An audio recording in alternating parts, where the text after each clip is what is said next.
নমস্কার, উর্মির কিচেনে আপনাদের সকলকে স্বাগত। আজকের রেসিপি বাসন্তী পোলাও। বাসন্তী পোলাও বানানোর জন্য আমি এখানে 5 কাপ গোবিন্দভোগ চাল নিয়েছি।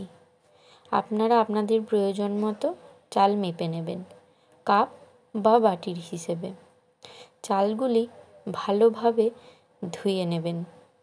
তারপর চালগুলি জল ঝরিয়ে ভালোভাবে শুকিয়ে নিতে হবে। চালগুলো শুকোতে আমার সময় লেগেছে 30 থেকে 35 মিনিট। শুকিয়ে রাখা চালগুলি মাখিয়ে নেওয়ার জন্য যেটা প্রথমেই দরকার সেটা হলো আদা বাটা। তাই আমি মিক্সিতে আদাটি বেটে নিয়েছি। চালগুলো একটা পাত্রে ঢেলে তার মধ্যে দিয়ে দিচ্ছি 4 চামচ ঘি। এই প্রসঙ্গে বলে রাখি, ঘিটা আমার নিজের হাতে বানানো। বাড়িতে কিভাবে ঘি বানানো যায় জানতে হলে অবশ্যই কমেন্ট করবেন, পরের ভিডিওতে দেখিয়ে দেব। আচ্ছা, এরপর নিয়ে নিচ্ছি 1 চামচ হলুদ গুঁড়ো, অল্প গরম মশলা, বেটে রাখা আদা, পরিমাণ মতো নুন, পরিমাণ মতো চিনি। এবার হালকা হাতে ভালোভাবে মিশিয়ে নিতে হবে।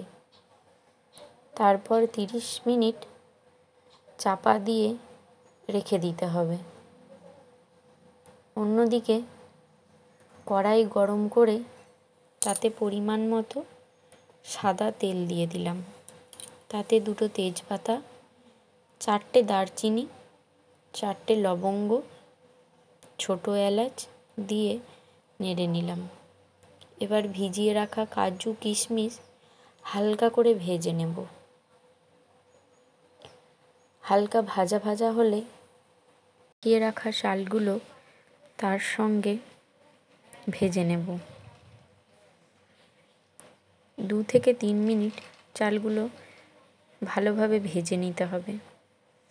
আমি 5 কাপ চাল নিয়েছি, তাই 10 কাপ জল নিয়ে নেব। আপনারা যত কাপ চাল নেবেন তার দ্বিগুণ পরিমাণ একটু নেড়ে চেড়ে চাপা দিয়ে দিতে হবে 10 মিনিটের জন্য। খুলে দেখে নিতে হবে যে চালটি সেদ্ধ হয়েছে কিনা। ব্যাস, তাহলেই তৈরি ঝুরঝুরে বাসন্তী পোলাও। বাসন্তী পোলাও চিকেন কষা বা আলুর দমের সঙ্গে পরিবেশন করতে পারবেন।